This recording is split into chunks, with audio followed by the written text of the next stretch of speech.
App update ஆகல. Once ஆப்ல update ஆகிட்டு நம்ம ரெக்கார்ட் தனியாக பண்ண வேண்டிய அவசியமே கிடையாது, ஆட்டோமேட்டிக்காக அப்டேட் ஆகி வந்துடும். சூப்பருங்க. ஸோ இன்னையிலேருந்து ஆரம்பிக்கிறோம். ஓகே, ஸோ குரூப் 2 மெயின்ஸுடைய ஃபர்ஸ்ட் கிளாஸ் இன்னைக்கு தான் நம்ம பார்க்க போகிறோம். ஃபர்ஸ்ட் கிளாஸ் பார்க்க போகிறதுக்கு முன்னாடி ப்ரிலிம்ஸுக்கு தேவையான விஷயங்கள் எல்லாம் நம்ம ஒன்ஸ் ரீட் பண்ணிட்டு அதுக்கப்புறம் மெயின்ஸுக்கு ஏற்ற மாதிரி பிளான் பண்ணியிருந்தோம் இல்லைங்களா?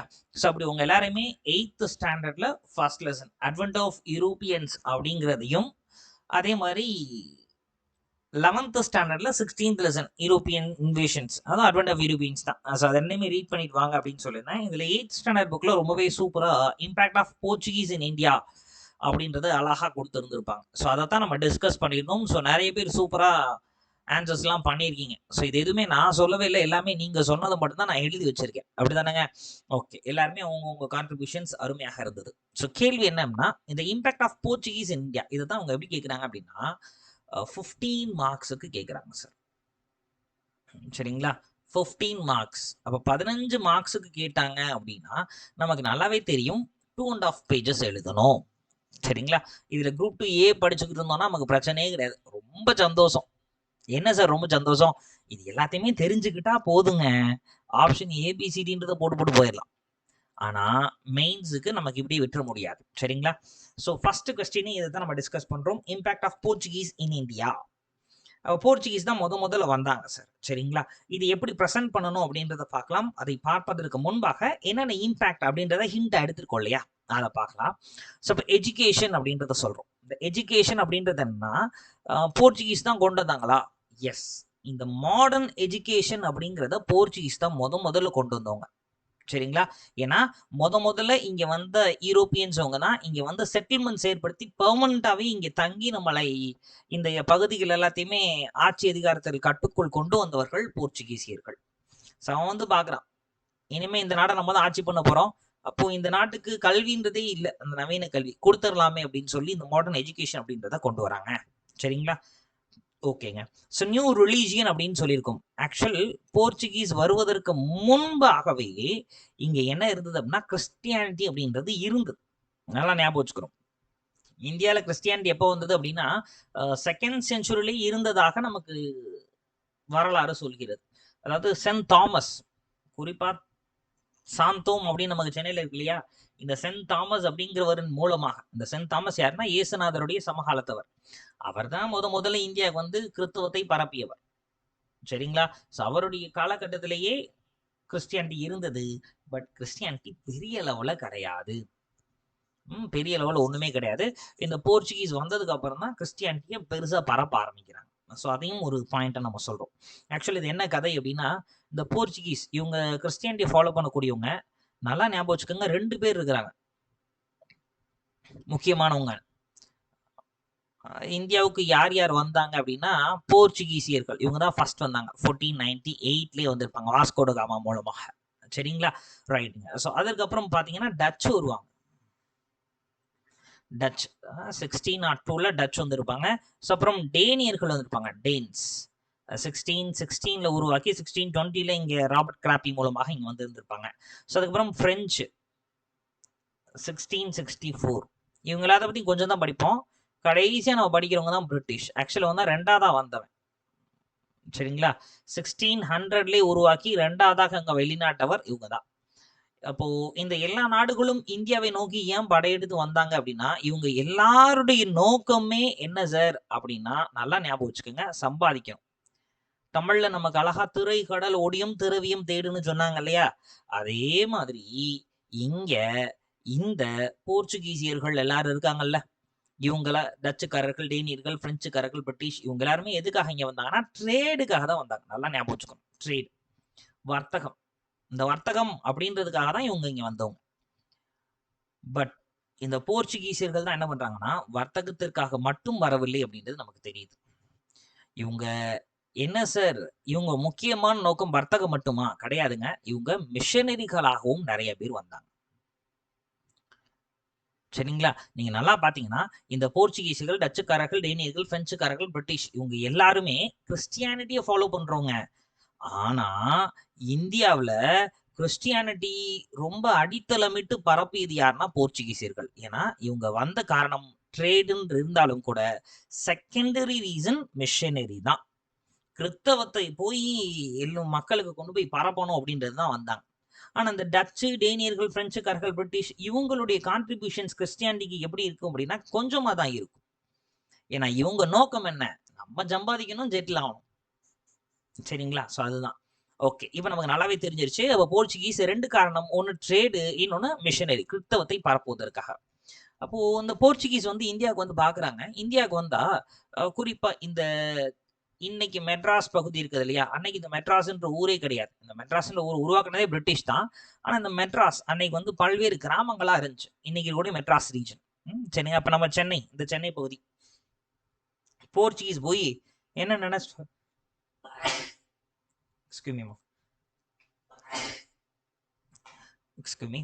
இந்த போர்ச்சுகீஸ் என்ன நினைச்சிட்டு வராங்க அப்படின்னா, நம்ம தான் இந்தியாவுக்கு முதல்ல கிறிஸ்தவத்தையே கொண்டு போறோம், நம்ம தான் அப்படின்னு சொல்லிட்டு போறாங்க.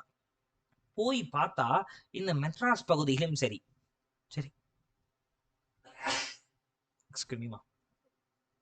சவுத் கோஸ்ட் ஆஃப் கேரளா, சரிங்களா? South coast of Kerala. அப்ப இந்த கேரளா மலபார் கோஸ்ட்னு சொல்றோம் இல்லையா? குறிப்பா சவுத் கோஸ்ட் இருக்கக்கூடிய மலபார் கடற்கரை, இதெல்லாமே இன்னைக்கு நம்ம வச்சிருக்க பேரு, அன்னைக்கு இதுக்கெல்லாம் வேற வேற பேர்கள் இருந்தது. ஓகே. இந்த ரீஜன் எல்லாம் இவன் போய் என்ன பண்ணான்னா, ட்ரேட் ஒரு பக்கம் நோக்கமா இருந்தாலும் இன்னொரு நோக்கம் மதத்தை பரப்பணும் இல்லையா? போய் பரப்பலான்னு சொல்லி ப்ரீச்சர்ஸ் போறாங்க, மிஷனரிகள் போறாங்க.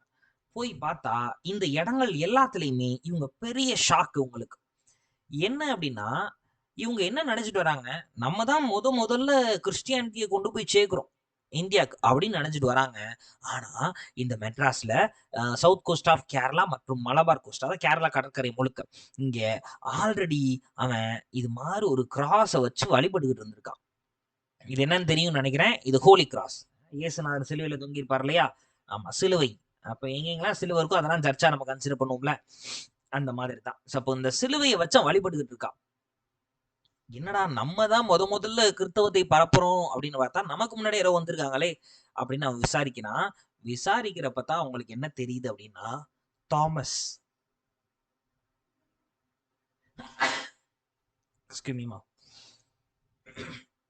இந்த தாமஸ் அப்படிங்கிறவரை பத்தி தெரிகிறது.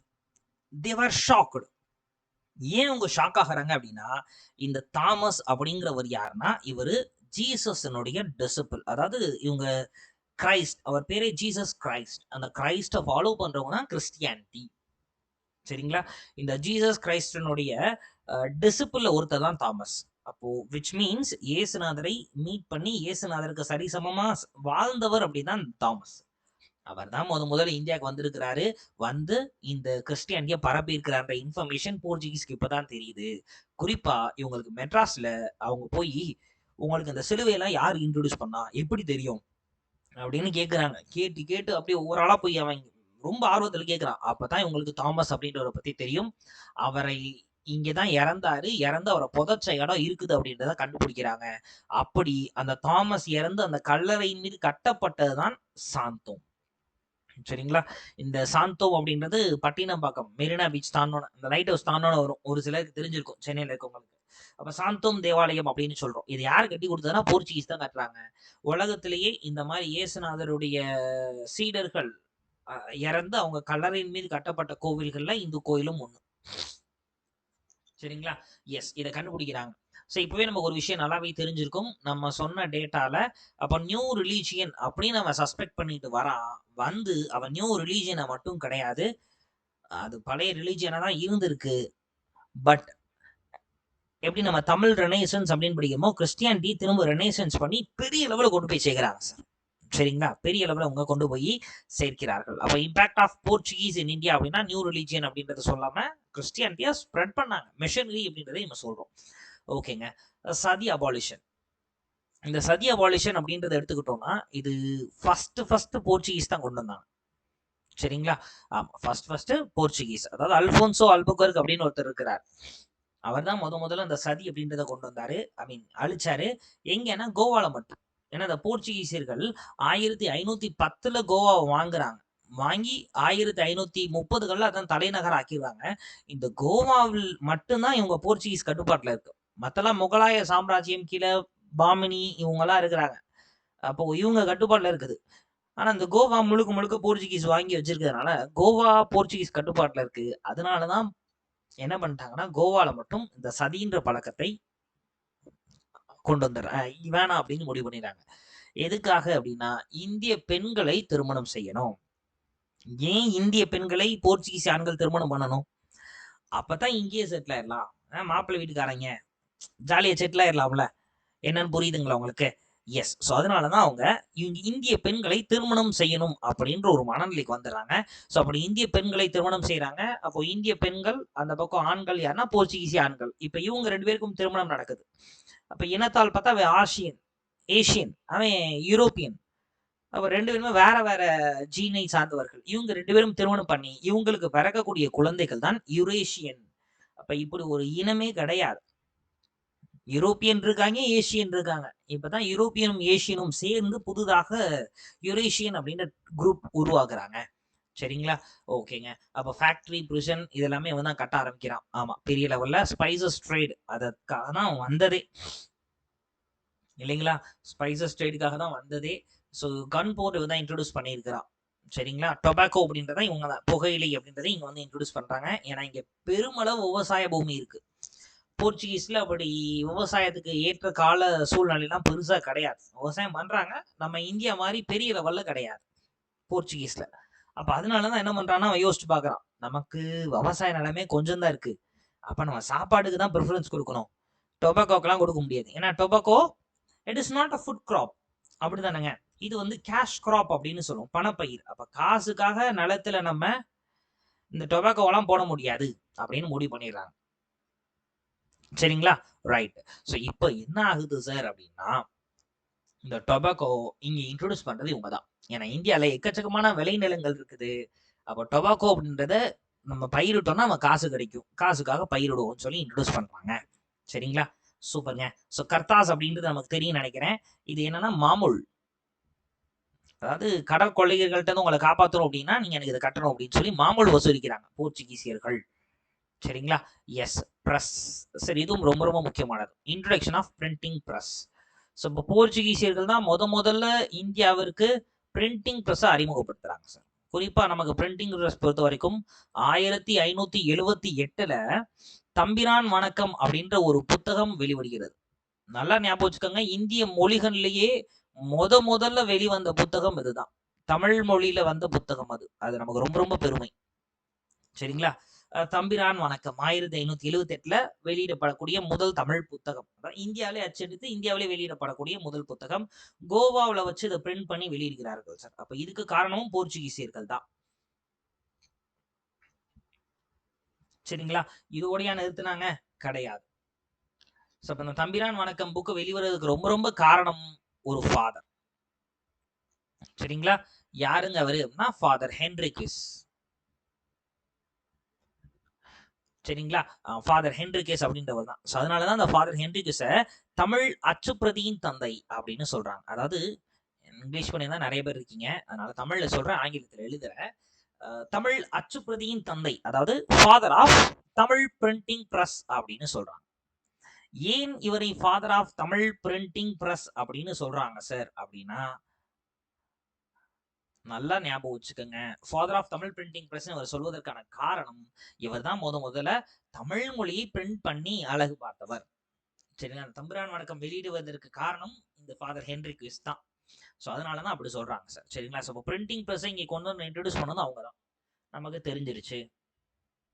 சரிங்களா? Sea route. அதாவது என்ன ஆகுது அப்படின்னா, சி ரூட் பொறுத்த வரைக்கும் இந்த கதை நமக்கு தெரியும் அப்படின்னு நினைக்கிறேன்.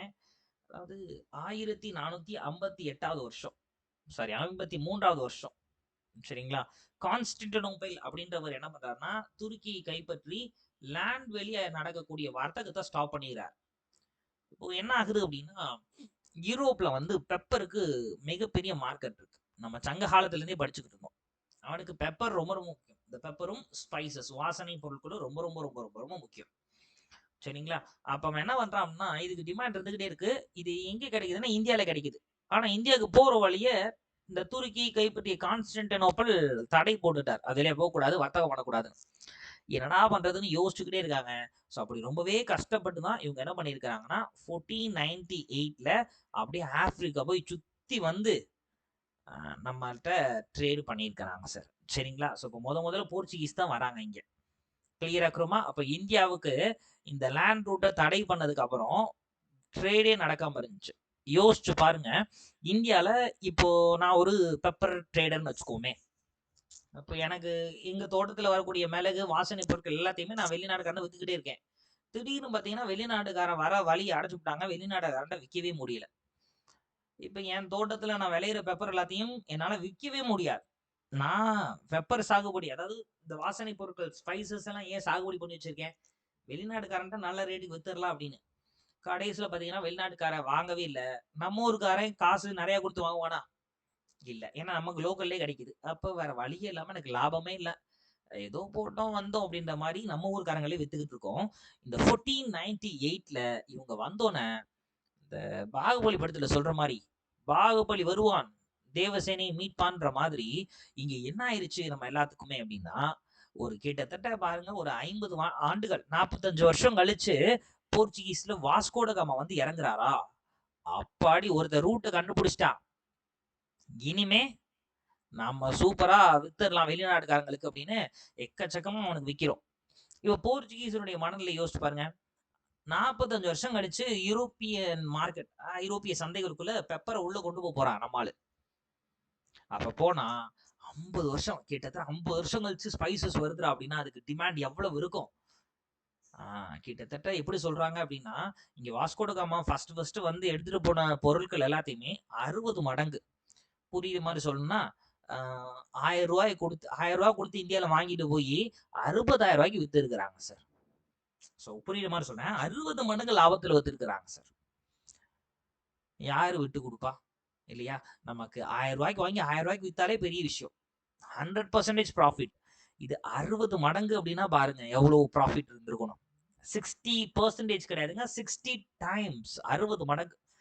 ஸோ அதனால தான் போர்ச்சுகீஸ் எப்படியாவது நம்ம இந்த மார்க்கெட்ட கையில வச்சுக்கணும் அப்படின்னு சொல்லி ஆதிக்கம் செலுத்திக்கிட்டே இருந்திருக்கிறார்கள். சரிங்களா? கிட்டத்தட்ட ஒரு 100 வருஷம் ஆதிக்கம் செலுத்தி, அதுக்கப்புறம் 1600ல தான் இதுக்கப்புறம் பிரிட்டிஷே உள்ள வரான்.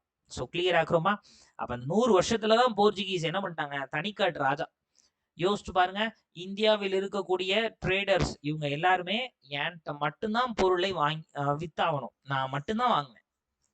அங்க யூரோப்ல போர்ச்சுகீஸ்ட்ட மட்டும் தான் ஸ்பைசஸ் கிடைக்குது. மத்த யார்கிட்டயும் ஸ்பைசஸ் கிடையாது. புரியுதுங்களா என்னன்னு? எஸ். ஸோ இதுதான் அந்த ட்ரேட் ரூட் அவங்க கண்டுபிடிச்சது.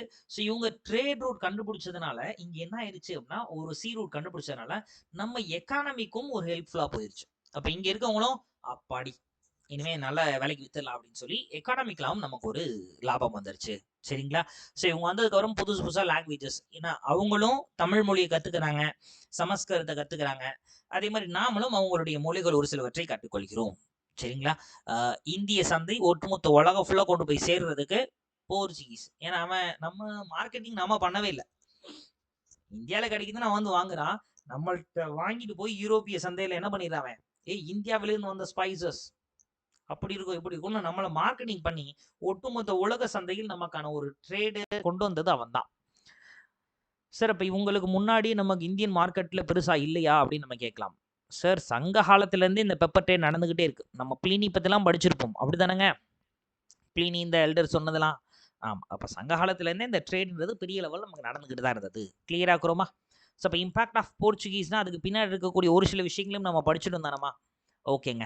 அப்போ டிஸ்கஷனே முடிஞ்சிருச்சு. இது எல்லாமே நீங்க சொன்னதுல இருந்தா நான் ஒரு சில இன்ஃபர்மேஷன் சொல்லியிருப்பேன். ரைட். இப்ப கேள்வி என்னன்னா, இப்ப தான் நம்ம ஃப்ரேம் பண்றோம். அவங்க கேட்ட கேள்வி என்ன? Impact of Portuguese. இப்ப இந்த கொஸ்டினுக்கான ஆன்ஸர நான் எழுதுறதுக்கு முன்னாடி 15 மார்க் கொஸ்டின் அப்போ 2 1/2 பேஜஸ். இந்த 2 1/2 பேஜஸ்க்கு நான் ஃபர்ஸ்ட்டு ரெடி ஆயிக்கணும். என்னென்ன டேட்டாஸ் எழுதணும் அப்படின்னு. சரி இந்த மாதிரி கொஸ்டின்ஸ் நமக்கு கேட்பாங்க சார். சரிங்களா? அப்ப இந்த இம்பாக்ட் என்ன அப்படின்னா எல்லாத்துக்குமே தெரிஞ்சிருச்சு. ஓகே. இவ்வளவுதான் இம்பாக்ட். இதான் நமக்கு தெரிஞ்ச கண்டென்ட். இந்த கண்டென்ட் வச்சு 2 1/2 பக்கம் எழுதணும். என்ன பண்ணலாம்? ஹரிணி சொல்ல வேணாம். ஏன்னா ஹரிணி சொல்லிருவீங்க.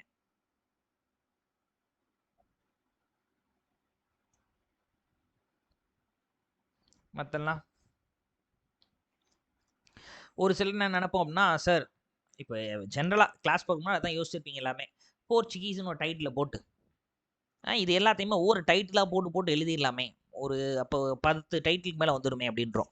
இல்லைங்களா? Okay super. ஆனா அப்படி பண்ணா நமக்கு மார்க்ஸ் வராது. ஏன்னா எல்லாருமே அதான் பண்ணுவான். இம்பாக்ட் ஆஃப் போர்ச்சுகீஸ் இன் இந்தியான்றத புக்ல அழகா குடுத்துருக்காங்க. அப்படியே நம்ம ஆள் என்ன பண்ணுவோம் அப்படின்னா, ஐயா ஒரு இன்ட்ரோடக்ஷன் குடுக்கணும். ஆ 2 1/2 பக்கம் 15 மார்க் கொஸ்டினுக்கு. ஸோ அப்போ போர்ச்சுகீஸ் அப்படின்னு ஒரு டைட்டில போடுவேன். டைட்டில போட்டு போர்ச்சுகீஸ் பத்தி ஒரு இன்ட்ரோடக்ஷன்.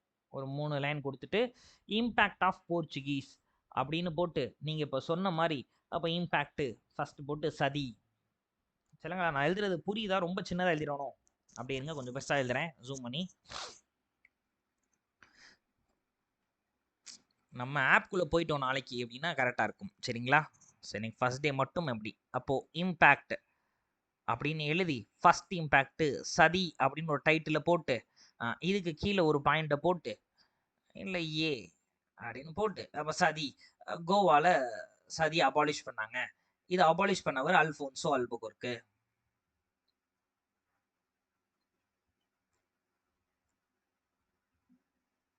இத அபாலிஷ் பண்ணது அல்ஃபோன்சோ அல்புகுர்க்கு அப்படின்னு எழுதிட்டு, சோ அடுத்து 2வது பாயிண்ட்.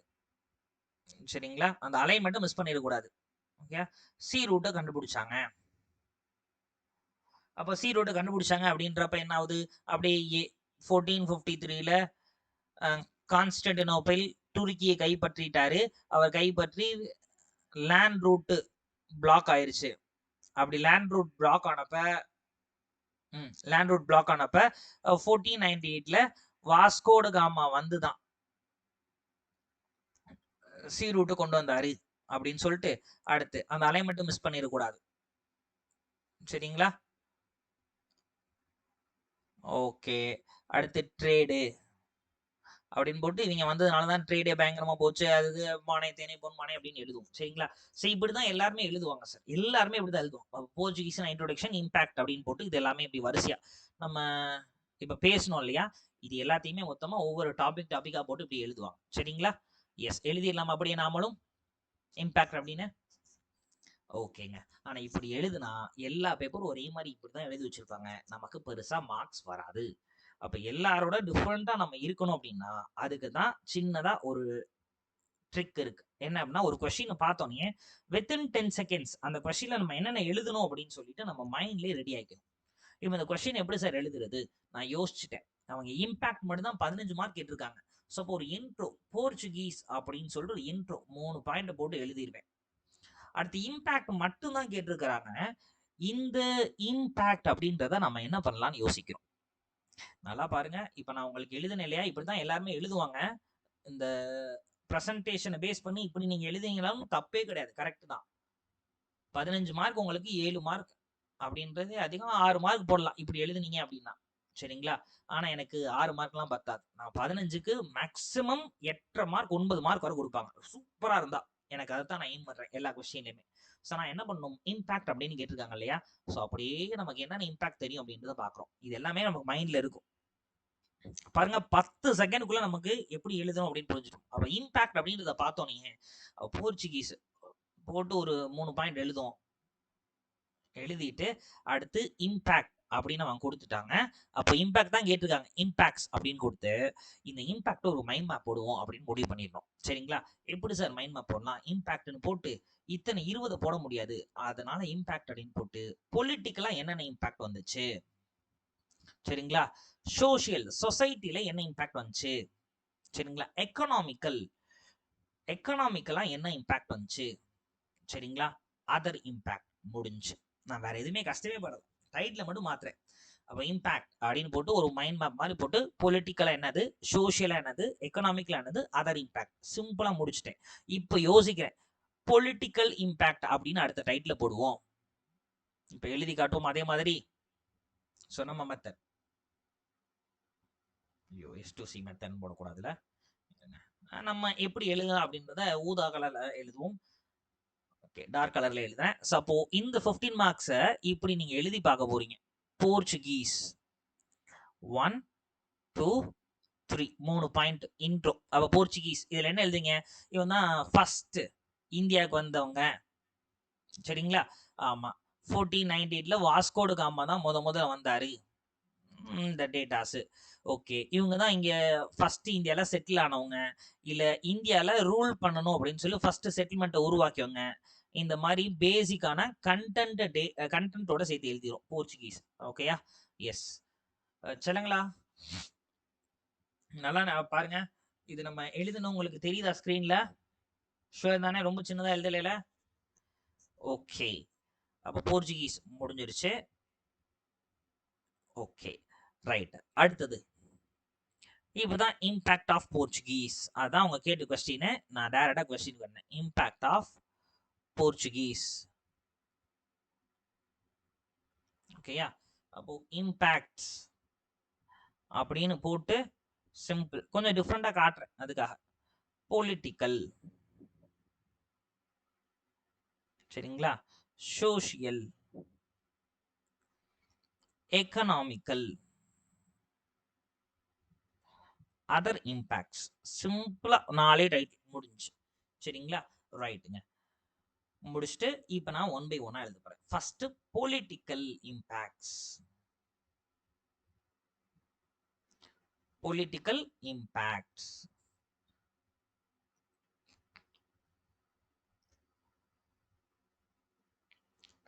எலிமெண்ட் மாறி இருக்கா? மாறலைல? எஸ். Political impact. இப்போ பொலிட்டிக்கல் இம்பாக்ட் ஒரு சைட் ஹெட்டிங்க போட்டு அதுக்கு கீழே நான் எழுதுறேன். பொலிட்டிக்கலா என்னென்ன இம்பாக்ட் இங்க நம்ம சொல்ல முடியும்? பொலிட்டிக்கலா என்னங்க இவ்வளவு நாள் இந்தியன்ஸ் மட்டும்தான் இருந்தோம். பொலிட்டிக்கலா முதல்ல இங்கதான் நான் இந்தியன் போட வேணாம். ஏன்னா முகல்ஸ் எல்லாம் கூட நான் இந்தியன் தான்.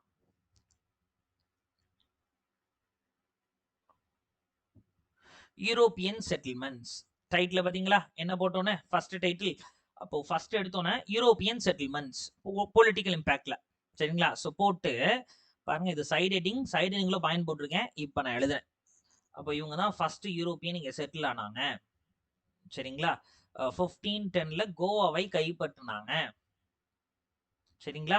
எஸ். பிரிசன். அப்போ ஒரு பிரிசனையும் ஒரு ஃபேக்டரியும், அப்போ கென்னனூர்ல ஒரு ஃபேக்டரியும் கொச்சின்ல ஒரு பிரிசனையும் கட்டினாங்க. அப்போ ஃபர்ஸ்ட் யூரோப்பியன் செட்டில்மெண்ட்ஸ் பொலிட்டிக்கலா ஒரு இம்பாக்ட் வந்துருச்சு. சொல்லிட்டேனா பொலிட்டிக்கல் இம்பாக்ட்ல? ரைட். ஸோ அடுத்து 2வது பாயிண்ட் பாருங்க, அதே அலைன்மெண்ட்ல தான் எழுதணும். டைரக்டா அதே மாதிரியே. ஓகே. அப்ப யூரோப்பியன் செட்டில்மெண்ட் ஒரு பொலிட்டிக்கல் இம்பாக்ட்ல சொல்லலாம். வேற பொலிட்டிக்கல் இம்பாக்ட்ல இப்ப என்ன ஆயிருச்சு? பொலிட்டிக்கலா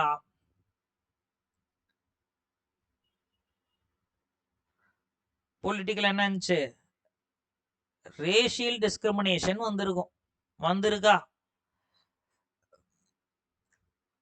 ரேஷியல் டிஸ்கிரிமினேஷன் வந்துருச்சு. ஏன்னா அவெல்லாம் யூரோப்பியன்ஸ், நாமெல்லாம் இந்தியன்ஸ். ஸோ இதனால இங்க பொலிட்டிக்கலா ரேஷியல் டிஸ்கிரிமினேஷன் அப்படின்றது வந்துருச்சு. சொல்ல முடியுமா? Racial discrimination. சரி, ரைட்டு. ஸோ 3வது ஒரு பாயிண்ட் எழுதுறேன். அப்போ ரேஷியல் டிஸ்கிரிமினேஷன் என்ன பண்றோம்? இவன் தான் ஃபர்ஸ்ட் யூரோப்பியன் ரேஸ்ல இருந்து வந்தவன். ஸோ இதனால என்ன ஆயிடுச்சு அப்படின்னா பொலிட்டிக்கலாவே ஒரு அன்வில்லிங்னஸ் பீப்புளுக்கு வந்துருச்சு. சரி, வெள்ளைக்காரன் வந்துட்டு ஒன்றும் பண்ண முடியாது, இவனை மீறி வெள்ளை சகாப்பறக்க போய் சொல்ல மாட்டான் அப்படின்னு அன்வில்லிங்னஸ் வந்துச்சு. ஒரு சில இடங்கள்ல பீப்புளுக்கு ஃபியர் அப்படின்றதும் வந்துருச்சு. ஃபியர் வந்துருச்சு. சரிங்களா? ரைட். ஸோ 3வதா பொலிட்டிக்கல்ல என்ன இம்பாக்ட் இருக்கு?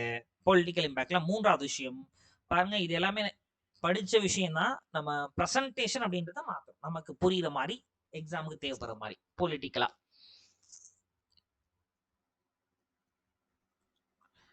ரேஷியல் டிஸ்கிரிமினேஷன் சொல்றோம், யூரோப்பியன் செட்டில்மெண்ட்ஸ் சொல்றோம். இப்போ யூரோப்பியன் டெரிட்டரி. செட்டில்மெண்ட் வேற, டெரிட்டரி வேற, அப்படிதானங்க?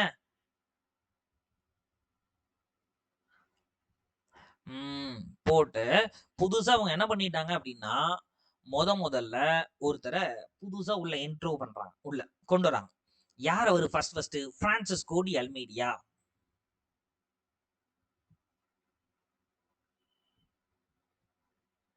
சரிங்களா? இவன் தான் ஃபர்ஸ்ட் போர்ச்சுகீஸ் கவர்னர் ஜெனரல் அப்படின்னு அனௌன்ஸ் பண்றாங்க. இதுக்கப்புறம் என்ன பண்றாங்க அப்படின்னா, Cochin become the capital. Kochi become the capital. அப்ப பிரான்சிஸ்கோ டி அல்மீடியா புதுசா யூரோப்பியன் டெரிட்டரி உள்ள கொண்டுட்டாங்க. இந்தியன் சாயில்ல European territory. In Indian soil அப்படின்னு கூட போடுங்க. டைட்டில் கொஞ்சம் கேட்சியா இருந்தா நல்லா தான் இருக்கும். இந்திய மண்ணில் யூரோப்பியன் டெரிட்டரி இருக்க மாதிரி கொண்டு வந்துட்டாங்க.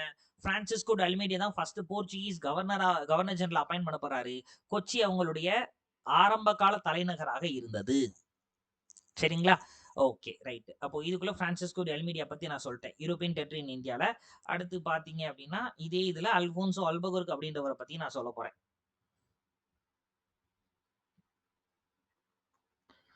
அல்போன்சோ அல்பகோர்க் ஒரு டைட்டில் போட்டு ஆமா அவரை பத்தி சொல்ல போறேன். இவர் தான் செகண்ட் போர்ச்சுகீஸ் கவர்னர் ஜெனரல். சரிங்களா? ஓகே. பிரான்சிஸ்கோ அல்மேடியானே ப்ளூ வாட்டர் பாலிசின்றதையும் நம்ம சொல்லிருக்கணும். அப்போ அல்போன்சோ அல்பகோர்க் முன்னாடி இதை மறட்டோம் பாருங்க. ப்ளூ வாட்டர் பாலிசி அப்படின்ற விஷயத்தையும் இவங்க தானே கொண்டு வந்தாங்க, பிரான்சிஸ்கோ அல்மேடியா. அதையும் நம்ம சொல்லிடுவோம். ப்ளூ வாட்டர் பாலிசி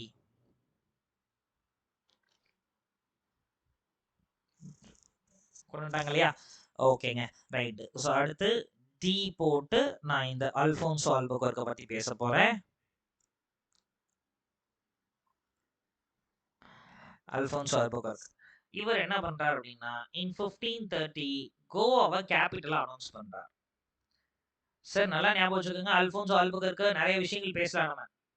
அதாவது என்ன, அல்போன்சோ அல்பகோர்க் தான் கோவா கேபிட்டலா மாத்தினது. யூரோப்பியன் மேல் வந்து இந்தியன் விமனை திருமணம் பண்ணுதுன்னு சொன்னது அல்போன்சோ அல்பகோர்க் தான். சதியை ஒழிக்க சொன்னது அல்போன்சோ அல்பகோர்க் தான். நான் அல்போன்சோ அல்பகோர்க்னு டைட்டில் போட்டு அவருக்கு கீழே எல்லாத்தையும் எழுதவே இல்லை. இங்க என் நோக்கம் என்ன, பொலிட்டிக்கல் இம்பாக்டை பத்தி பேசிக்கிட்டு இருக்கேன். புரியுதுங்களா? பொலிட்டிக்கல் இம்பாக்ட்ல European territory in Indian soil அதை பத்தி மட்டும் தான் சொல்றேன். சரிங்களா? Okay. Strong foundation for Alfonso Albuquerque தான் strong foundation for Portuguese power in India சொல்லலாமா? போர்ச்சுகீசியர்களுடைய அந்த ஆதிக்கத்தை இந்தியாவில் நிலைநிறுத்தியது இந்த அல்போன்சோ அல்பகோர்க். சரியா? ரைட். அப்போ பொலிட்டிக்கல் இம்பாக்ட் இது எல்லாத்தையும் நான் சொல்லிட்டேன். ஒரு 3 பாயிண்ட் சொல்லிட்டேனா? ரைட்டுங்க. ஸோ இப்போ செகண்ட் ஏன்னா பொலிட்டிக்கல் இம்பாக்டை நான் சொல்லிட்டேன்லப்பா. அப்போ எங்க ஆரம்பிச்சிருக்கேன் பொலிட்டிக்கல் இம்பாக்ட் அப்படின்றத பாத்துக்கோங்க. பொலிட்டிக்கல் இம்பாக்ட் ஓகே இந்த எழுதியிருக்கோம் நம்ம. ஸோ அதுக்கு ஈக்குவலாகவே அப்படியே டைரக்டா அதே எலிமெண்ட்ல ஓகே சோஷியல் இம்பாக்ட்.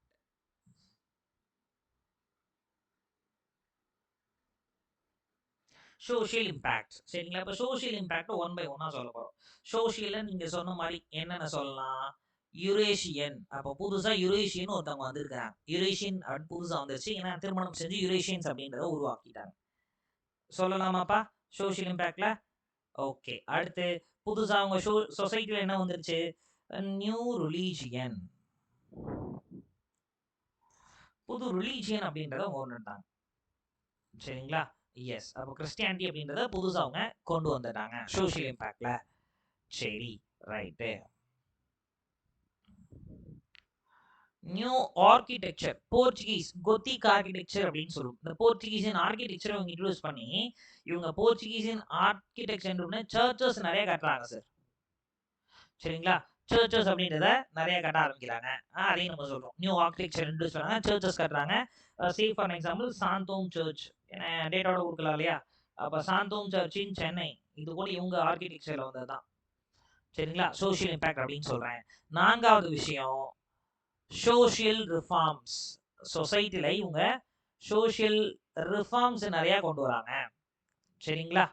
ஆமா ரிஃபார்ம்ஸ் கொண்டு வராங்க. அதுல ஒண்ணுதான் சதி அப்படின்றத ஒழிச்சிடறாங்க. சரிங்களா? ஸோ விமென்ஸ் ரைட்ஸ் பத்தி பேசுறாங்க. பெண் உரிமை அப்படி சொல்லிதான் சதி ஒழிக்கிறாங்க. சரிங்களா? ஏன் இந்த 2 விஷயத்தையும் பேசுறாங்க அப்படின்னா கோவாவில் பார்த்தீங்கன்னா உடன்கட்டை ஏறுதல் கிடையாது. பெண்களுக்கு நாங்கள் முக்கியத்துவம் கொடுக்குறோம் அப்படின்னா பெண்கள் ஆட்டோமேட்டிக்காவே என்ன பண்ணுவாங்க? கோவாவில் போய் செட்டில் ஆகலாம் நினைப்பாங்க. அங்கே வரக்கூடிய பெண்களை ஈஸியா திருமணம் செய்து அப்பா லோக்கல் மாப்பிளடா அப்படின்ற மாதிரி போர்ச்சுகீஸுகள் இருந்துடலாம். சரி அப்போ சோஷியல் ரிஃபார்ம்ஸ் அப்படின்றத கொண்டு வராங்க. சரிங்களா? ஓகேங்க. அடுத்ததா சொசைட்டில என்ன விஷயம் கொண்டு வராங்க? எஜுகேஷன். எஜுகேஷன் கூட வேணாம், மாடர்ன் எஜுகேஷன் எழுதுங்க. முதல்ல இந்த மாடர்ன் எஜுகேஷன் அப்படின்றத கொண்டு வந்தது போர்ச்சுகீஸ் தான். மாடர்ன் எஜுகேஷன் நவீன கல்வி. சரிங்களா? அப்ப நவீன கல்வி அப்படின்ற விஷயத்தையும் போர்ச்சுகீஸ் தான் நமக்கு இன்ட்ரோடியூஸ் பண்றாங்க. அப்ப அந்த மாடர்ன் எஜுகேஷன் அப்படின்றதையும் சொல்லுவோம். அப்போ இதுல பாத்தீங்கன்னா டாக்டர் சிஎஸ் ஜான் அப்படின்றவர் முக்கியமானவர். சரிங்களா? போர்ச்சுகீஸ்ல பிரான்சிஸ் சேவியர் அப்படின்றவர் முக்கியமானவர். இவர் கேரளால ஸ்கூல் காலேஜஸ் கொண்டு வர்றாரு. டாக்டர் சிஎஸ் ஜான் மதுரை ரீஜன்ல ஸ்கூல்ஸ் காலேஜஸ் எல்லாம் கொண்டு வர்றாரு. சரிங்களா? ஸோ மாடர்ன் எஜுகேஷன் அப்படின்றத உள்ள கொண்டு வந்ததுல போர்ச்சுகீஸனுடைய பங்கு ரொம்ப ரொம்ப ரொம்ப ரொம்ப முக்கியம். சரிங்களா? எஸ். அடுத்ததா பிரிண்டிங் பிரஸ்.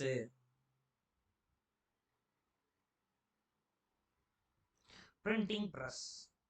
அப்போ பிரிண்டிங் பிரஸ்னா அதை நம்ம சொல்ல போறோம். 1780 முதல் தமிழ் புத்தகம் வந்தது இவங்களால தான். ஸோ இப்போ ஃபாதர் ஆஃப் பிரிண்டிங் பிரஸ் அப்படின்னு ஹென்ரி கியூஸ் சொல்றோம் இல்லையா? அந்த டேட்டாஸ் எல்லாம் கூட சொல்லிக்கலாம். ஏன்னா இவங்க எல்லாரும் தான் பிரிண்டிங் பிரஸ் இந்தியாவுக்கு முதல்ல வந்துச்சு. அப்படி முதல்ல பிரிண்டிங் பிரஸ்ல வந்த மொழி தமிழ் மொழி தான். அதையும் கூட 3வது பாயிண்டா சொல்லுங்க. பிரிண்டிங் பிரஸ் ஃபர்ஸ்ட் இன்ட்ரோடியூஸ் பண்ணது இவங்க தான். தமிழ் மொழி இதனால தான் வந்தது.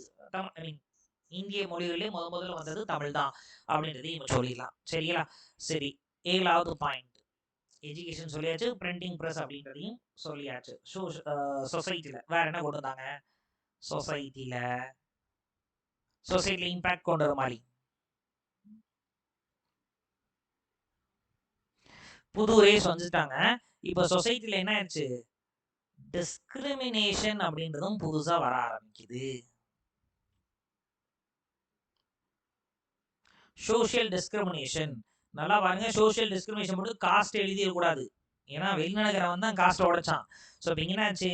ஓகே சரிங்களா? அப்படி டிஸ்கிரிமினேஷன் எழுதுறதுக்கு முன்னாடி ரேஷியல் டிஸ்கிரிமினேஷன் எழுதிக்கங்க. ஆமா, ஏன்னா காஸ்ட் டிஸ்கிரிமினேஷன், ரேஷியல் டிஸ்கிரிமினேஷன். இந்த ரேஷியல் டிஸ்கிரிமினேஷனால என்ன ஆயிடுச்சு அப்படின்னா, யூரோப்பியன் இருக்காங்கல்ல, ஓகே, யூரோப்பியன் ட்ரேடர்ஸ் கிட்ட தான் நம்ம வரும் வியாபாரம் பண்ணணும், அப்பதான் லாபம் கிடைக்கும் அப்படின்னு சொல்லி இந்திய வணிகர்களை விட்டுட்டு யூரோப்பியன் வணிகர், அது குறிப்பா போர்ச்சுகீசிய வணிகர்கள்ட்ட தான் நம்ம வியாபாரிகள் விற்க ஆரம்பிச்சிடறாங்க. நம்ம லோக்கலர் கொண்டு விற்கிறது இல்லை. அப்போ ரேஷியல் டிஸ்கிரிமினேஷன் ஒன்று புதுசா வர ஆரம்பிச்சிருச்சு. சரிங்களா? இந்த ரேஷியல் டிஸ்கிரிமினேஷன் இங்க என்ன ஆயிடுச்சு அப்படின்னா ரிலீஜியஸ், சரிங்களா, இன்ஸ்டெபிலிட்டி அப்படின்ற விஷயத்தை கொண்டு வந்துருச்சு. அது என்ன சார் ரிலீஜியஸ் இன்ஸ்டெபிலிட்டி? இங்க இருக்கக்கூடிய இந்துக்கள் என்ன பண்றாங்க அப்படின்னா, ஆக்சுவலி இந்துக்கள்னே சொல்லக்கூடாது, ஏன்னா ஒவ்வொருத்தவங்க ஒவ்வொரு வெரைட்டியான விஷயங்களை ஃபாலோ பண்றாங்க. பட் எல்லாரையும் மொத்தமா சேர்த்து இந்துக்களா நம்ம கன்சிடர் பண்றோம். அப்ப இங்க இருக்கக்கூடிய இந்துக்கள் என்ன பண்றாங்க? வெள்ளைக்காரன் தான் சர்ச்சு கட்டுறான், அவன் பாட்டுக்கு கிறிஸ்தவத்துக்கு நம்மளை மதம் மாத்திடுவானோ அப்படின்னு சொல்லி ரிலீஜியஸ் இன்ஸ்டெபிலிட்டி வருது. நமக்கே ஒரு பயம் வந்துருது. வருமானமே இல்லை, போர்ச்சுகீஸ்ட வேலைக்கு போகலான்னு போனா இங்க வேலைக்கு போனா நம்மளை வந்து மதம் மாத்திடுவானோன்னு ஒரு பயம் வந்துருச்சு. சரிங்களா? ஸோ இது எல்லாமே சோசியலா இருக்கக்கூடிய பிரச்சனைகளா நம்ம சொல்லலாமா? சோசியல் இம்பாக்ட்ஸ் அப்படின்னு கிளியர் ஆக்குறோமா? ஓகே, சோசியல் இம்பாக்ட் சின்னதாக்கியிருப்பேன். ஓகே, அப்போ 2வது சோசியல் இம்பாக்ட் முடிஞ்சு. அதே மாதிரி அடுத்து எக்கனாமிக் இம்பாக்ட் அப்படின்றத போட போறோம்.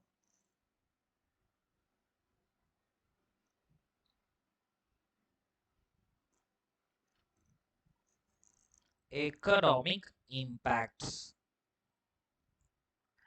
சரி, எக்கனாமிக் இம்பாக்ட் நம்ம பார்த்த விஷயம் தான், அதே தான். சரிங்களா? எக்கனாமிக்ல என்ன ஆச்சு? சி ரூட் அப்படின்றத இவன் வந்து 45 வருஷத்துக்கு அப்புறம் கண்டுபிடிச்சான். சரிங்களா? அப்போ சி ரூட் அப்படின்றத இன்னோவேஷன் சி ரூட், அப்போ சி ரூட்னு போட்டா கூட ஓகேனா, இன்னோவேட்டிவ் இல்ல நியூ சி ரூட் அப்படின்னு சொல்லலாம்.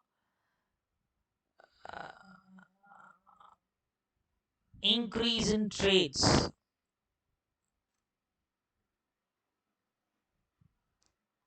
இவனால என்ன ஆயிடுச்சு அப்படின்னா, நமக்கு ஒரு 45 வருஷமா சும்மா இருந்தது, இப்போ இன்க்ரீஸ் இன் ட்ரேட் இன்க்ரீஸ் ஆக ஆரம்பிச்சிருச்சு.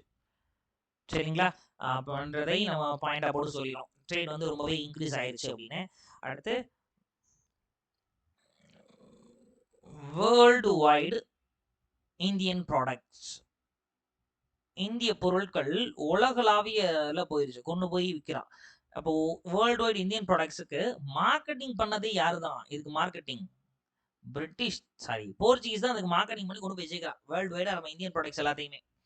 ஏன்னா இந்திய ப்ராடக்ட் சம மதிப்பு அப்படின்னு சொல்லி வேர்ல்டு வைடா வந்து கொண்டு போய் சேர்க்கிறான். சரிங்களா? மார்க்கெட்டிங் போர்ச்சுகீஸ் தான் பண்றாங்க. இந்த போர்ச்சுகீஸ் தான் யூரோப்லயே டாமினண்டா இந்தியன் மார்க்கெட் இருக்காங்க. யூரோப்பியன்லயே டாமினண்டா. அப்ப இந்திய பொருட்கள் வேணா போர்ச்சுகீஸ் என்ற போனா தான் கிடைக்கும். நமக்கு யூரோப்பியன்ல டாமினண்டா இருக்கிறாங்க இந்தியன் ப்ராடக்ட்ஸ். சரிங்களா?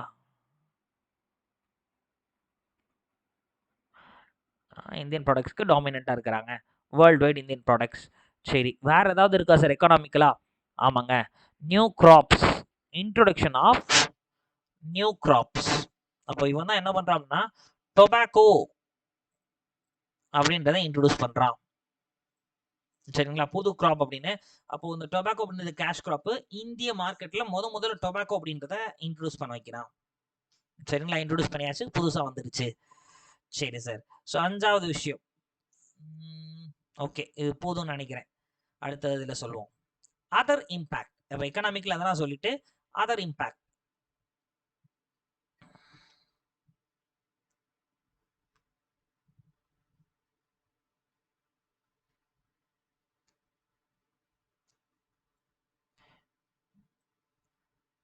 Other impacts. சரிங்களா? ஸோ வேற என்னென்ன இம்பாக்ட்லாம் இருந்தது அப்படின்னு சொல்லிட்டு. அப்போ இதுல தான் நம்ம என்ன பண்றோம் அப்படின்னா 1 by 1 சொல்ல போறோம். இங்க நம்ம பார்த்த விஷயம். ஓகே, ஃபர்ஸ்ட் திங் இங்க என்ன அப்படின்னா இன்ட்ரோடக்ஷன் ஆஃப் கன் பவுடர். அப்ப என்ன ஆயிடுச்சு அப்படின்னா இவன் கன் பவுடர் இன்ட்ரோடியூஸ் பண்ணதுனால இங்க இந்தியன் ரூலர்ஸ்க்கு ஒரு பயம் வந்துருச்சு. இந்தியன் ரூலர்ஸ் இவங்க கிட்ட சமாதானம் போயிடணும்னு முடிவு பண்ணிடுறாங்க. அப்ப இந்தியன் ரூலர்ஸ் கன் பவுடர் பார்த்தோன்னா ஒரு சில இந்தியன் ரூலர்ஸ் ஃப்ரெண்ட் ஆகி உனக்கு நான் மிளகு கொடுத்துருக்கேன்ல, எனக்கு நீ கன் பவுடர் கொடுன்னு சொல்லிட்டு கன் பவுடர் வாங்கி மற்ற கூட இருக்க இந்தியன்ஸை மிரட்டுறாங்க. ஒரு சிலர் இவங்கள்ட்ட வியாபாரம் பண்ண முடியாதவங்க எல்லாம் என்ன பண்றாங்கன்னா இந்தியன் ரூலர்ஸ் இவங்களுக்கு அடிபணிச்சிடுறாங்க. என்னையா இப்போ உனக்கு பிரச்சனை, வாப்பா நம்ம சேர்ந்து வர்த்தகம் பண்ணிக்கலாம், வியாபாரம் பண்ணிக்கலாம் அப்படின்ற மாதிரி. சரிங்களா? அப்ப இந்தியன் ரூலர்ஸுக்கு இந்த கொண்டு இன்ட்ரோடியூஸ் பண்ண கன் பவுடர் பெரிய இம்பாக்ட் ஏற்படுத்திடுச்சு. ஸோ ஃபர்ஸ்ட் திங்க. ஓகே, 2வது திங்க கர்த்தாஸ் சிஸ்டம். இந்த கர்த்தாஸ் சிஸ்டம் என்ன அப்படின்னா கடற்கொள்ளையர்கள், அதாவது பாஸ் நம்ம தொட்டியில் தூங்கக்கூடிய குழந்தை கிள்ளி விடுறோம் ஆட்டி விடுறோமா பாஸ் அப்படின்ற மாதிரி இங்க இந்த கர்த்தா சிஸ்டமே என்னன்னா இது ஒரு மாமூல். சரிங்களா? எஸ், இங்க செயிலர்ஸ் இருக்கிறாங்க இல்லையா, செயிலர்ஸ் அண்ட் ஃபிஷர்மேன். ஆமா, இந்த செயிலர்ஸ் மற்றும் ஃபிஷர்மேன் மீன் பிடிக்க போறவங்க இவங்க எல்லார்ட்டையுமே இவங்க மாமூல் ஒன்று வசூல் பண்றாங்க.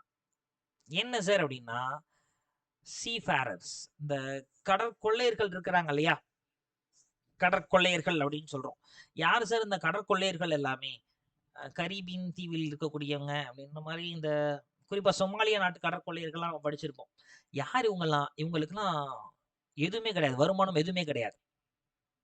இப்போ இவங்க என்ன பண்ணுவாங்க அப்படின்னா போற வர பக்கத்தில் இருக்கக்கூடிய கடற்கரை அது ஓரமா இருக்கக்கூடியவங்கள்ட்டலாம் இவங்க போய் அடிச்சு இருக்கக்கூடிய திங்ஸ் எல்லாம் பிடிங்கிட்டு வந்துருவாங்க. சரிங்களா? ஸோ அவங்கள்ட்ட இருக்கக்கூடிய திங்ஸ் எல்லாத்தையும் இவங்க பிடிங்கிட்டு வந்துருவாங்க. ஓகே, ஸோ அப்போ இந்த செயிலர்ஸ் ஃபிஷர்மேன் இவங்கெல்லாம் நிறைய மீன் பிடிச்சிட்டு வரப்ப இவங்க மீன்லாம் அப்பா நமக்கு நல்ல லாபம் நினைச்சிட்டு வரப்ப இவங்களை போட்டை நிறுத்தி மீன்கள்லாம் எடுத்துட்டு போயிட்டாங்கன்னா உங்களுக்கு நஷ்டம் தானே.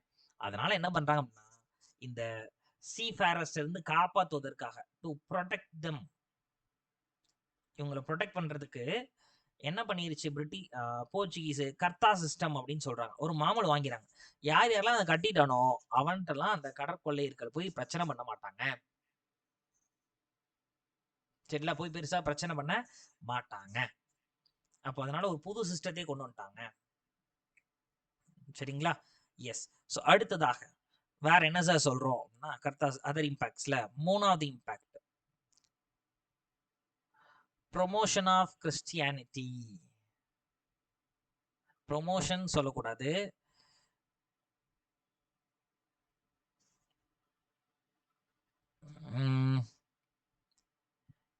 Increased population of Christianity.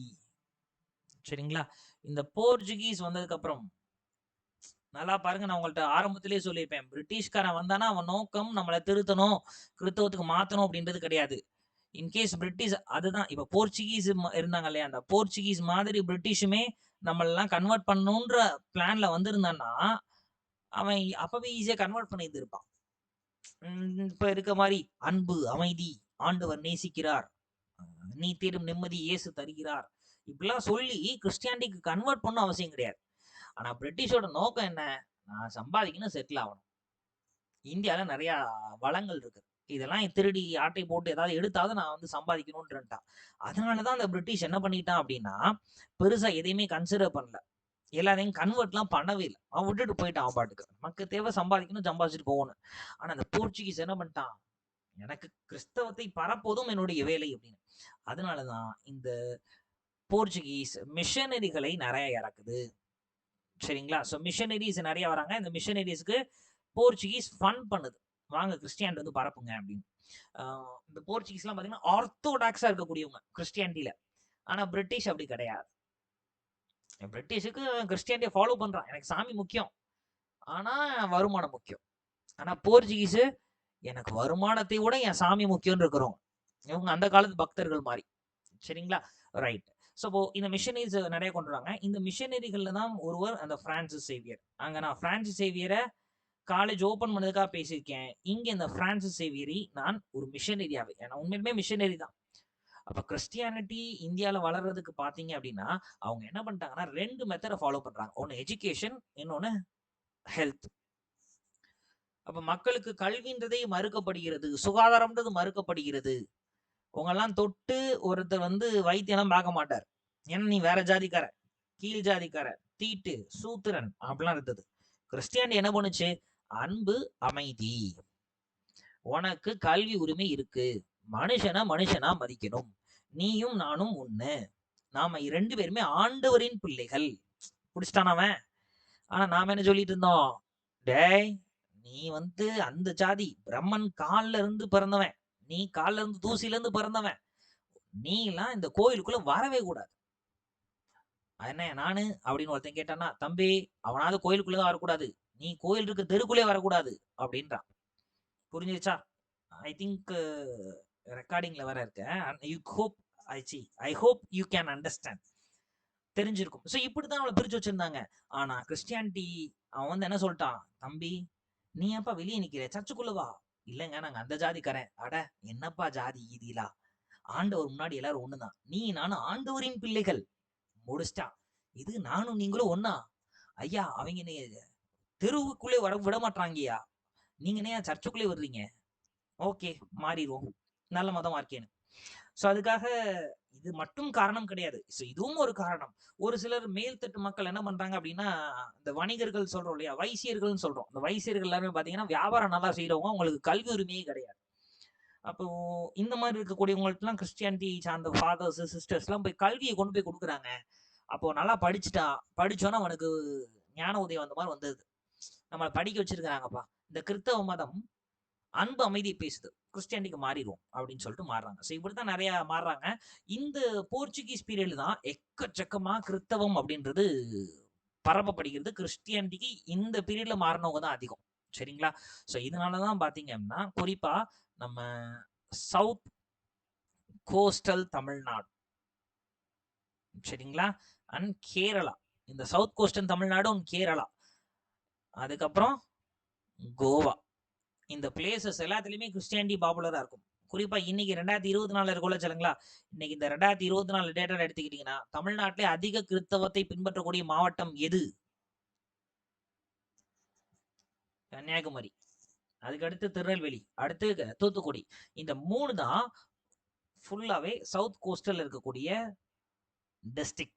அப்ப இந்த பகுதிகள் எல்லாமே கிறிஸ்டியானிட்டியை ஃபாலோ பண்ணவங்க ரொம்ப அதிகமா இருக்காங்க. நீங்க இந்த வேலூர் வாணியம்பாடி ரீஜன் எடுத்து பாருங்க, கிடையவே கிடையாது. ரொம்ப மினிமலா தான் இருப்பாங்க, 1% குள்ள தான் இருப்பாங்க. பட் கன்னியாகுமரி எடுத்து பாருங்க, 48, ஐ அம் ஷூர் 47 சம்திங் நினைக்கிறேன். தூத்துக்குடி திருநெல்வேலியுமே 20% மேல, 20-30% அப்படிலாம் இருக்கிறாங்க. எப்படி? போர்ச்சுகீஸ் தான். சரிங்களா? So increase population of Christianity, அதன் இம்பாக்ட்லாம் நம்ம சொல்றோம். கிளியர் ஆகுறோமா? சூப்பருங்க. சரி, ஏன் இந்த டாபிக் மட்டும் நான் கொஞ்சம் டீட்டெயிலா ஒரு சில விஷயங்கள்லாம் உங்கள்ட்ட சொன்னேன் அப்படின்னா, கிறிஸ்டியன் மிஷனரிஸுடைய கான்ட்ரிபியூஷன் நமக்கு சிலபஸ்ல இருக்கா, அதை பத்தி இன்னொரு நாள் படிப்போம். பட் இன்னைக்கு சொன்ன விஷயங்கள்லாம் மைண்ட்ல ஏற்றிக்கங்க. என்னென்ன கான்ட்ரிபியூட் பண்ணியிருக்காங்க, எப்படி கான்ட்ரிபியூட் பண்ணாங்கிறது இன்னொரு கிளாஸ்ல நம்ம பார்ப்போம். அந்த டாப்பிக்கை தனியாக பார்ப்போம். ஏன்னா இது சிலபஸ்ல இருக்கு. கிறிஸ்டியன் மிஷனரிஸ் எப்படி நமக்கு சோஷியல் ரிஃபார்ம்ஸ் கொண்டு வந்தாங்க, எஜுகேஷன் எப்படி கொண்டு வந்தாங்கிறதே ஒரு டாபிக்காகவும் இருக்கு. சரி, ஓகேமா. ஸோ இப்போ இந்த 15 மார்க்ஸுக்கு நமக்கு தெரிஞ்ச கண்டென்ட் தான் எல்லாமே, அப்படிதானங்க? ஆக்சுவலா இதுதான் நமக்கு கிளாஸ். இம்பாக்ட் ஆஃப் போர்ச்சுகீஸ் நமக்கு இதெல்லாமே தெரிஞ்ச விஷயம் தான். இதெல்லாமே டிஸ்கஸ் பண்ணிட்டு நாம என்ன பண்ணி வச்சிருக்கிறோம், அதான் ப்ரெசென்ட் பண்ணி பார்த்துருக்கிறோம். ஸோ 2 படிக்கக்கூடிய பிரதர்ஸ் அண்ட் சிஸ்டர்ஸ், உங்களுக்கு முக்கியமான விஷயமே என்ன அப்படின்னா ப்ரெசன்டேஷன். ஏன்னா இந்த கண்டென்ட்டை ஒவ்வொருத்தன் ஒவ்வொரு மாதிரி எழுதுவான். சரிங்களா? அப்போ ஒவ்வொரு மாதிரி எழுதினாலும் நாம ரொம்ப எளிமையா பிரிச்சு சைட் ஹெட்டிங்ஸ்லாம் போட்டு பாயிண்டா போட்டு கொடுக்குற கண்டென்ட்டை கதையா இல்லாம டேட்டாவா எழுதணும்னா கண்டிப்பா நமக்கு ஸ்கோர் கிடைக்கும். சரிங்களா? ஸோ இப்போ இந்த 15 மார்க் கொஸ்டின், இந்த ஒரு கொஸ்டின் தான் எப்படி எழுதணும் அப்படின்றத நம்ம பார்த்துருக்கிறோம். சரிங்களா? ஸோ நம்ம யூஸ்வலாக இந்த மாதிரி இம்பாக்ட்னு போட்டு ஒரு 20 இம்பாக்ட் எழுதுறத விட இப்படி தனித்தனியாக பிரித்து எழுதுனா நல்லாயிருக்கும். சரி சார், அப்போ எழுதியாச்சு. சார் இதை முடிக்கிறது எப்படி? எப்போதுமே அது ஒரு பெரிய பிரச்சனையாகவே இருக்கும். முடிச்சாச்சு, எல்லா இம்பாக்டும் எழுதியாச்சு. சரிங்களா? எஸ், எழுதியாச்சு. இது எப்படி சார் முடிக்கிறது?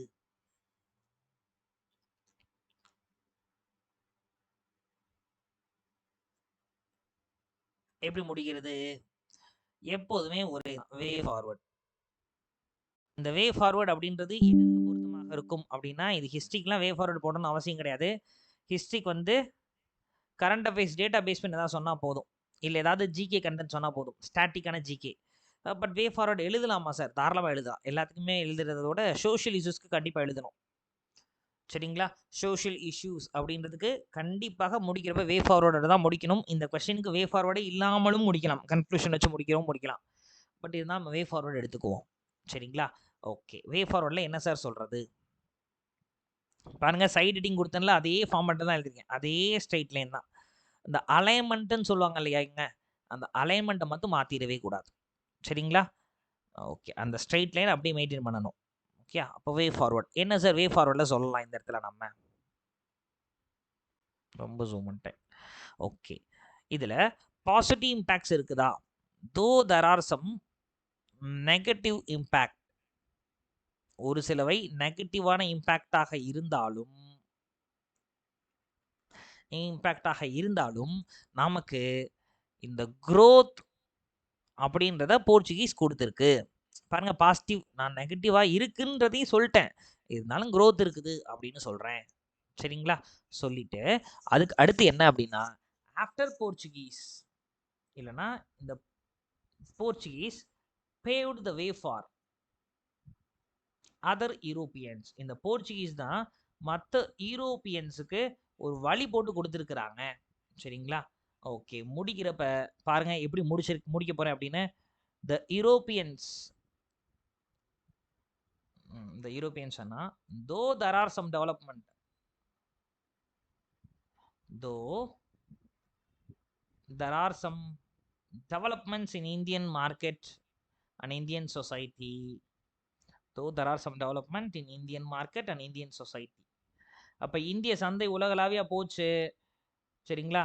இந்தியாவில் ஒரு சில இந்திய சமூகத்தில் ஒரு சில மாற்றங்கள், ரிஃபார்ம்ஸ்லாம் வந்தது அப்படின்னு சொல்லிட்டு, இதெல்லாம் வந்திருந்தாலும் கூட it leads to exploitation of India. புரியுதா நம்ம எப்படி ஐடியாலஜி அப்படின்னு? அதாவது ஒரு ஃபேமஸான ஒரு காமெடி இருக்கு, ஈயம் பூசுற மாதிரி இருக்கணும், பூசாத மாதிரி இருக்கணும். சரிங்களா? ஓகே, இங்கே நான் ஃபர்ஸ்ட் என்ன சொல்லியிருக்கேன், ஏன்னா பாசிட்டிவாகவும் ஒரு விஷயத்த சொல்லிட்டேன். இங்கே நெகட்டிவ் இம்பேக்ட் இருந்தாலும் கூட ஒரு சில நெகட்டிவ் இம்பேக்ட்ஸ் இருக்குது போர்ச்சுகீஸ்னால, ஆனால் நமக்கு growth அப்படின்றதும் கொடுத்துருக்குறாங்க. கொஞ்சம் வளர்ச்சின்றது நல்லா இருந்திருக்கு போர்ச்சுகீஸ் வந்ததுக்கப்புறம். ஏன்னா உலகளாவிய அளவில் நம்ம வர்த்தகலாம் பண்ண ஆரம்பிச்சிட்டோம் அப்படின்னு சொல்லிட்டேன். அப்போது இந்த இடத்துல பார்த்தீங்கன்னா முட்டு கொடுக்குற மாதிரி இருந்திருக்கு. பத்தியா, போர்ச்சுகீஸ்காரன்டா அப்படின்னு மாதிரி பேசியிருக்கோம். ஆனால் 3வது பாயிண்ட்ல நான் அதே விஷயத்தை எப்படி மாற்றிட்டேன், என்னங்க வளர்ச்சி இலர்ச்சிலாம் இருக்குது, இந்தியாவில் ரிஃபார்ம்ஸ்லாம் கொண்டு வந்தாங்க, பெண்கள் எல்லாம் மதிக்கணும்னாங்க, அதெல்லாம் ஓகேங்க, இருந்தாலும் இந்தியாவை சுரண்டிட்டாங்க. ஸோ புரியுதா? ஷுவரா? எஸ் சார், நம்ம ஐடியாலஜி என்னன்றதை செக் பண்ணுறது தான் இந்த மெயின்ஸு இன்டர்வியூ எல்லாமே. அப்போ நாம் என்ன பண்ணணும் அப்படின்னா, நம்ம ஐடியாலஜி என்ன, நம்ம ஒரு பக்தரா? இல்லை, நம்ம பக்தர்லாம் கிடையாதுங்க, நம்ம ஒரு திராவிடனா? இல்லை சார், நான் வந்து தமிழ் தேசியவாதி.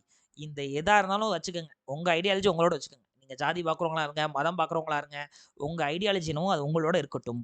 ஆனால் எக்ஸாம் பேப்பரில் நம்ம ஐடியாலஜியை வெளியே காட்டிடவே கூடாது. அதுக்கு தான் இந்த இது. சரிங்களா? ஈயம் பூசின மாரியும் இருக்கணும், ஈயம் பூசாத மாரியும் இருக்கணும். ஃபர்ஸ்ட் திங்கு நான் ஐடியாலஜியோட சொல்லிட்டேன். நெகட்டிவ் இம்பாக்ட் இருந்தாலும் குரோத்துங்க அப்படின்னு. வாசிச்சோன்னே, ஓ! பரவால்ல. அவனா இருப்பான் போல. பிரிட்டிஷ்க்குலாம் சப்போர்ட் பண்றேன். சரி. மைனாரிட்டியா இருப்பாங்கன்னு கூட நெனச்சிருப்பாங்க. பட் 3 ஸ்டேட்மெண்ட்ட பார்க்குறப்ப, இல்ல. ஓகே. அவன் சொல்றதும் நியாயம் தான். ஓகே. டெவலப்மெண்ட்லாம் வந்திருந்தது. ஆனா இந்தியாவ எக்ஸ்ப்ளாய்ட் பண்ணிட்டாங்க அப்படின்றதையும் சொல்வோம். சரிங்களா? எப்பவுமே இந்த வே ஃபார்வர்ட் ரொம்ப ரொம்ப முக்கியம்மா. ஏன் அப்படின்னா, நீங்க யோசிச்சு பாருங்க. இந்த கொஸ்டின் எவ்வளோ தூரம் நம்ம அழகா எழுதியிருக்கோம். இவ்வளோ தூரம் எழுதியிருந்தாலும், இந்த கொஸ்டினுக்கான மார்க் எப்ப தான் கிடைக்கும்? வே ஃபார்வர்ட வாசிச்சு முடிச்சதுக்கு அப்புறம் தான் கிடைக்கும். அப்ப திருத்துறவங்கள நம்ம வே ஃபார்வர்ட்ல உட்கார வச்சிரணும். புரியுதுங்களா? வே ஃபார்வர்ட பெஸ்ட்டா குடுத்து, அதுல உட்கார வச்சிரணும். ஓ! சூப்பரா எழுதியிருக்காயா! அப்படின்னு சொல்லிட்டு ஏன்னா இந்த வே ஃபார்வர்ட் வாசிச்சு தான் மார்க் போட போறாங்க. பயங்கரமா வே ஃபார்வர்ட் குடுத்துடணும். சோஷியல் இஷ்யூஸ் பொறுத்தவரைக்கும், பாலிட்டி பொறுத்தவரைக்கும், உங்க தமிழ் சொசைட்டி இது எல்லாத்துக்குமே டெம்ப்ளேட்டாவே உங்களுக்கு வே ஃபார்வர்ட் குடுத்துடுறேன். உங்களுக்கு என்ன எழுதுன்னு தெரியல சார். சிம்பிள். இப்படி இத மட்டும் எழுதுன மாரி உங்களுக்கு வே ஃபார்வர்ட் குடுத்துறேன் பெஸ்ட்டாவே. சரிங்களா? கிளாஸ் நோட்ஸோட அது வந்துரும். தைரியமா இருக்கலாம். பட் ஒரு சில கொஸ்டின்ஸ்க்கு நம்ம இன்னோவேட்டிவ் ஏதாவது வே ஃபார்வர்ட்ல எழுதுனா நல்லாயிருக்கும். இப்ப தமிழ் சொசைட்டில ஏதாவது கோட்ஸ் எழுதுனா நல்லாயிருக்கும். சரிங்களா? ஸோ ஒரு 15 மார்க் கொஸ்டின் அப்படின்னா, நமக்கு தெரிஞ்ச கன்டென்ட்ட இப்படி தாங்க நம்மளால பிரசன்ட் பண்ணணும். இப்படி பிரசன்ட் பண்ணா தான் நமக்கு மார்க்ஸ். சரிங்களா? இந்த செஷன்ல இருந்து, அப்ப இந்த கொஸ்டின் எழுதுனதுலருந்து ஏதாவது சந்தேகங்கள் இருக்கா? சரி இப்படி எழுதலாமா? இல்ல இப்படி மட்டும் தான் எழுதணுமா? இந்த மாரி ஏதாவது டவுட்ஸ் இருந்ததுன்னா அப்படியே கமெண்ட்ல சொல்லுங்க. ஹரிணி, ஜனனி, ஹரிஷு, நிஷா எல்லாரையும் பேர் சொன்னா தான்யா சொல்றாய்ங்க. நிவேதா, பாலாஜி ஏதாவது சந்தேகங்கள் இருக்காங்க? இல்லைல? சரிங்க சார். அருமை. ஸோ குரூப் 2 மெயின்ஸ் பொறுத்தவரைக்கும் நம்ம நெறைய விஷயங்கள் படிக்க போறோம். அதாவது படிக்க போறோன்றத விட டிஸ்கஸ் பண்ண போறோம். டிஸ்கஸ் பண்ணி அத எப்படி பிரசன்ட் பண்ணணும். ஏன்னா ஒண்ணுமே தெரியாம கூட தெரிஞ்ச மாரி எழுதி கிளியர் பண்ணவங்கலாம் இருக்கிறாங்க. எல்லாமே தெரிஞ்சிருந்தாலும் கூட நெறைய படிச்சிருப்பாய்ங்க. ஆனாலும் எத எழுத, எத விடணும் அப்படின்னு தெரியாம மிஸ் பண்ணவங்களும் இருக்கிறாங்க. சரிங்களா? ஸோ அதனால நம்ம எப்படி எழுதணும் அப்படின்றத மட்டும் கத்துக்க போறோம். 10 மார்க்ஸ்ல கேட்டாங்கன்னா, சிம்பிளா என்ன பண்ணுங்க, மைண்ட் மேப் இருக்கட்டும். இதுல எடுத்துடலாம். ஒண்ணும் பிரச்சனை இல்ல. எடுத்துட்டு, இதுல நீங்க இந்த உங்களுக்கு நான் பொலிட்டிக்கல் இம்பாக்ட்ஸ்ன்னு போட்டு டைட்டில் போட்டிருக்கேன் இல்லையா? ஜஸ்ட் டைட்டில மட்டும் எழுதுங்க. அப்ப யூரோப்பியன் செட்டில்மெண்ட்னா டைட்டில் மட்டும் எழுதிறக்கூடாது. ஒரே பாயிண்ட்ல யூரோப்பியன் செட்டில்மெண்ட். அப்போ ஃபர்ஸ்ட் யூரோப்பியன் செட்டில்மெண்ட் வந்தது இவங்க தான். ஒரே பாயிண்ட். முடிஞ்சிருச்சா? எஸ். ஏன்னா இப்ப தான் ஃபர்ஸ்ட் யூரோப்பியன்ஸ் வந்ததுனால, ரேஷியல் டிஸ்கிரிமினேஷன்றது இப்ப வந்துருச்சு. சரிங்களா? இது இந்திய மண்ல முதல் யூரோப்பியன் டெரிட்டரி வந்துருச்சு. சரிங்களா? ஓகே. அடுத்து சோஷியல் இம்பாக்ட்ஸ்ல யூரேஷியன் புதுசா இந்தியன் விமன் அவங்க திருமணம் பண்றதெல்லாம் நியூ ரேஷியல் குரூப்ஸ் யூரேஷியன் வந்திருக்கிறாங்க. அப்ப பாருங்க நம்ம 10 மார்க்ஸ்ல கேட்டாங்கன்னா இதே கண்டென்ட் தான் மாறுறதே கிடையாது. ஆனா என்ன பண்றோம் இந்த கீழ இருக்க பாயிண்ட்ஸ் எல்லாத்தையுமே இந்த பாயிண்ட்ஸ் எல்லாத்தையும் கட் பண்ணிட்டு டைட்டில டீடைலா கொடுத்துட போறோம். அப்ப சோஷியல் இம்பாக்ட்னா இதே 3 டைட்டிலா கொடுக்காம சிம்பிள் பாயிண்ட்ஸ் மட்டும் எழுத போறோம். சரிங்களா? அப்ப டேட்டாஸோட எழுதணும். கதையா எழுதிடவே கூடாது. டேட்டாஸோட மட்டும் நம்ம எழுத வேண்டும். சரிங்களா? சூப்பர்ங்க. அருமை. ஸோ இப்ப இன்னைக்கு உங்களுக்கு என்ன டாஸ்க் அப்டின்னா, 15 மார்க் கொஸ்டினுக்கு நீங்க கிளாஸ்ல லிசன் பண்ணீங்க இல்லையா? Impact of Portuguese in India அப்படின்றத. ஆமா. இத அப்படியே நீங்க கிளாஸ்லயே நோட்ஸ் எடுத்திருப்பீங்கன்னு எனக்கு தெரியும். பிரச்சனை கிடையாது. 10 மார்க்ல இத எப்படி சொருக்கி 1 1/2 பக்கம் 150 வேர்ட்ஸ் எழுதலாம். அது ஒரு டாஸ்க். எழுதுங்க. சரிங்களா? ஓகேங்க. அடுத்து என்னன்னா, impact of British in India. இதுவும் அந்த லெசனுக்குள்ளே இருக்குது. 15 மார்க்ஸ்க்கு எழுதணும். சரிங்களா? இதுதான் உங்களுக்கு டாஸ்க். எழுதிட்டு மத்தியானம் டிஸ்கஷன் இருக்கும் இல்லையா? ஆமா. அந்த ஒவ்வொரு நாளைக்குமே நமக்கு 2 டூ 4 இருக்குதுன்னு நெனைக்கிறேன். அப்படிதானங்க? Answer rating. ஆ இப்ப 2 டூ 4 இப்ப உடனே உங்களால எழுத முடியாது. ஸோ இன்னைக்கு எழுதுங்க. நாளைக்கு இன்னைக்கு எழுதி அனுப்பிச்சிருங்க. உங்களுக்கு திருத்திறேன். நாளைக்கு 2 டூ 4ல அ நம்ம இன்னைக்கு கிளாஸ்ல டிஸ்கஸ் பண்ண விஷயம் எல்லாத்தையுமே நாளைக்கு ஒன் ஆன் ஒன் ரிவ்யூல நம்ம பார்த்துக்கலாம். சரிங்களா? ஸோ இப்போ உங்க பேப்பர்ல என்னென்ன விஷயங்கள் நீங்க இன்னும் சேஞ்ச் பண்ணணும் அப்படின்றத பார்க்கலாம். ஸோ நாளைக்கு நீங்கள் இதத்தான் எழுதிட்டு வர போறீங்க. 15 மார்க்ஸுக்கு. சரிங்களா? Impact of British in India. இது 15 மார்க்ஸுக்கு. ஒரு 10 மார்க் கொஸ்டின் என்ன அப்படின்னா, இதே போர்ச்சுகீஸ 10 மார்க்ஸ்க்கு எழுதிட்டு வரணும். Impact of Portuguese. சரிங்களா? ஆமா. இன்னைக்கு மொத நாள் கிளாஸ்னால சிம்பிள். ஒரு 10 மார்க், ஒரு 15 மார்க் மட்டும். அடுத்தடுத்த கிளாஸ்ல டாபிக்ஸ் மட்டும் குடுத்து, கொஸ்டின குடுத்து நீங்களே எழுதிட்டு வர சொல்லிருவேன். டெய்லி எழுதணும். டெய்லி எழுதுனா தான் நமக்கே ஹேண்ட் ரைட்டிங் அப்படின்றதும் சரியாக இருக்கும். கை ரொம்ப வலிக்காது. ஃபாஸ்ட்டா எழுத்து வரும். சரிங்களா? சூப்பர்ங்க. ஸோ மீண்டுமாக வேறொரு பதிவில் சூப்பரா சந்திக்கலாம். Wish you all the very very very very best. தொடர்ந்து இணைந்திருங்கள்.